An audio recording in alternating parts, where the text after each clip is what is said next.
Բարև ձեզ։ Ազատություն։ Բարև ձեզ, հարցերից հնչեցնեմ, դուք որոշեք, որը գործը չկպատասխանի։ Նախ ուզում եմ անդրադառնանք երեք հայտնի դարձավ, որ Հայաստանի եւ Ադրբեջանի արտգործնախարարներն են հեռախոսազրույց ունեցել եւ ակնհայտ է նաեւ տարածաշրջանում լարվածությունը, նաեւ Իրան-Ադրբեջան այս միջադեպերը, որ գրանցվեցին։ Ես կուզեի դուք ասեիք նախ ինչ կերպ կարող է սա անդրադառնալ Հայաստանի ինչ ռիսկեր է սա ստեղծում Հայաստանի շուրջ, եթե իհարկե այդպիսի ռիսկեր կանխատեսվում են եւ Հայաստանը ինչ է անում այդ ռիսկերը չեզոքացնելու ուղղությամբ եւ նաեւ ուզում եի հարցնել ընդհանուր ծրագրերից, որ Հայաստան, Ադրբեջան եւ Ամերիկան միասին ունեն։ Ի վերջո այս պահպանվող լարվածությունը եւ դեռ չերևացող հանգուցալուծումը որևէ կերպ կարող են ազդել այդ ծրագրերի պրոցեսի դանդաղեցման կամ գուցե ինչ որ խոչընդոտներ հարուցեն այդ առումով եւ ուզում եմ նաեւ անդրադառնանք հարցումներին, որ քիչ առաջ հայտնի դարձավ միջազգային հանրապետական ինստիտուտի հրապարակած հարցումներով քաղաքացիական պայմանագիրը ըստ էության առաջատար էր այդ հարցումներով խորհրդարանական ընտրությունների հնարավոր պատկերի արտացոլման առումով ես ուզում եմ հարցնել ամեն դեպքում այնտեղ սահմանադրական մեծամասնության առումով կարծես թե չի լինելու սահմանադրական մեծամասնություն չի ստանալու եթե այլ կերպ են 29% չէ ես ճիշտ եմ հա 29% էր Լավ, հարցս հնչեցնեմ, դուք արձագանքեք, պարոն Եղոյան, ինչպես եք պատկերացնում այս դեպքում հետագայում արդեն աշխատանքը, եթե իսկապես այնպես ստացվի, որ չունենաք սահմանադրական մեծամասնություն։ Ես պատասխանեմ մի քանի հարցի, չնայած դուք ոնց որ թե բոլոր լրագրողների հարցերը մենակով տվեցիք, չէ՞։ Շատ լավ։ Այո։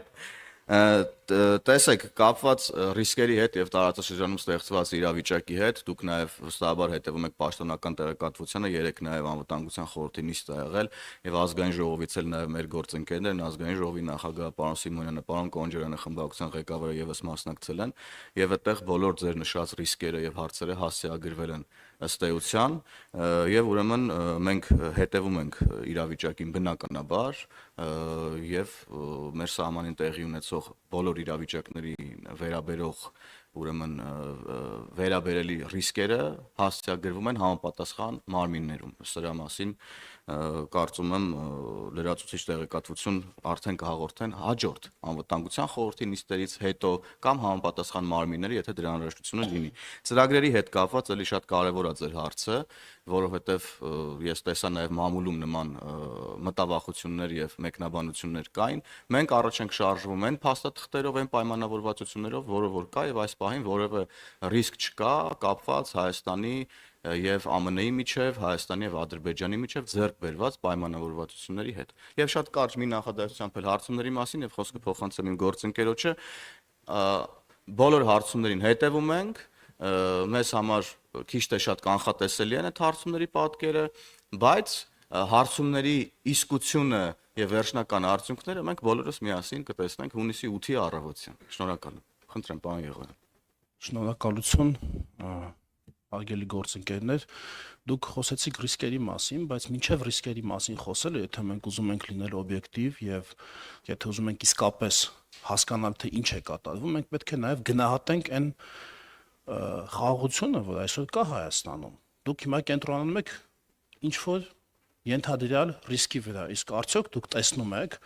որ այսօր մեր եռացող տարածաշրջանում Հայաստանը ինչ որ առումով խաղաղության կղզյակ է եւ մեր բալանսավորված հարաբերությունները մեր հարևանների հետ մեծապես նպաստել են դրան։ Եկեք սա գնահատենք որպես ելակետ, եթե մենք ուզում ենք ինքներս մեզ հետ անկեղծ լինել եւ ոչ թե ուղղակի այսպես գիտեք անհանգստացնենք մարդկանց, այլ տեղեկություն փոխանցենք մարդկանց, նախ գնահատենք, որ մենք ունենք խաղաղություն եւ փաստորեն մեր հաշվարկները, մեր քայլերը, մեր բոլոր ուրեմն այն հարաբերությունները, որ մենք հաստատել ենք բոլոր կողմերի հետ, սկսած ԱՄՆ-ից, վերջացած Ռուսաստան, վերջացած տարածաշրջանի երկրներ, բոլոր այն հաշվարկները, որ մենք արել ենք, պայմանավորվածությունները, որ մենք ձեռք ենք բերել, մինչ այս պահը ցույց են տալիս, որ հնարավոր դասավորվածության մեջ Հայաստանի համար ապահովում են լավագույն հնարավոր արդյունքը այս պահի դրությամբ։ Սա ուղղակի ես կարծում եմ, որ ճիշտ կլինի, որ մենք գնահատենք։ Ինչ վերաբերում է հարցումներին, մենք այո ճիշտ եք, այդ հարցումներով քաղաքացիական պայմանագիրը ունենում է մեծամասնություն եւ նույնիսկ ավելին քան պարզ մեծամասնություն, այո, ավելին քան պարզ մեծամասնություն, որովհետեւ այնտեղ կա 3-5-ի հարց եւ 2/3-ի հարց, որոնք տարբեր թվեր են, հա, կա 50% + 1, կա 3/5 ձայն եւ կա 2/3 ձայն, 3 տեսակի մեծամասնությունն է լինում դրա մասին է խոսքը, բայց մենք հələ քարոզարշավը դեռ չի սկսվել, մենք դեռ մեր ամբողջ ասելիքը չենք ասել, կարծում եմ դա շատ լավ գնահատական են թվերը, որ 3 հրապարակվեցին, թե այսօր դրանք շատ լավ գնահատական են եւ այստեղ էլ ես խնդրում եմ դուք ոչ թե դուք ասում եք բա ուրա սահմանադրական մեծամասնությունը, կարծես սահմանադրական մեծամասնությունը այնտեղ այսպես պիտի պատրաստի դրած լինի կամ մենք ասել ենք, որ այնտեղ պատրաստի դրած է եւ դուք էլ հիմա մեզ հանդիմանում եք։ Մի հատ եկեք նկատենք, որ բազմաթիվ ուժեր եւ բազմաթիվ մարդիկ, բազմաթիվ լրագրողներ ասում էին, որ քաղաքացիական պայմանագիր կուսակցության վարկանիշը ընկել է, շատ ցածր է,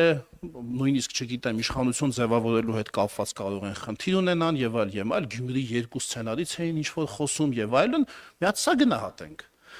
Էլի ասեք ձեր հարցը, բայց մի հատ տեսնենք, թե ինչ է տեղի ունեցել, դրա վրա կառուցենք մեր հետագա հարցը։ Ոչ թե մոռանանք մեր նախորդ քննադատությունը եւ անցանկամից անցնենք երկրորդ քննադատությանը։ Շնորհակալություն։ Մի կարճ հարց էլ, քանի որ կարծես թե կհասցնենք։ Պարոն Եղոյան, այսինքն դուք կարծում եք, որ քարոզարշավի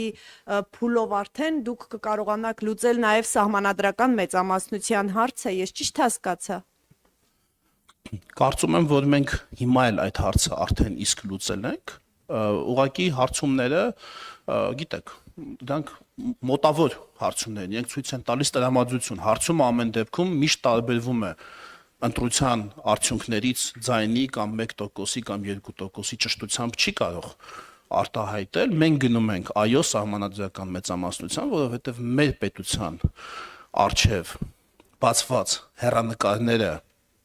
իրականացնելը պահանջում է մեր քաղաքացիների ամուր քվեն եւ մենք հայցելու ենք այդ ամուր քվեն, որպեսզի հնարավորություն ունենանք պաշտպանել խաղաղությունը, որը արդեն իսկ մենք հաստատել ենք այն ամուր քվեով, որը մեզ քաղաքացիները տվեցին 21 թվականին, մենք արդարացրեցինք այդ քվեն, մենք կառավարության մեծագույն պարտականությունը այսօր կարող ենք ֆիքսել, որ կատարված է, խաղաղությունը հաստատված է եւ այն անդառնալի դարձնելու համար մեզ պետք կլինի այո քաղաքացիների ամուր եւ աներկբա քվեն, այն է սահմանադրական մեծամասնություն, այն է ազգային ժողովի տեղերի 2/3-ը։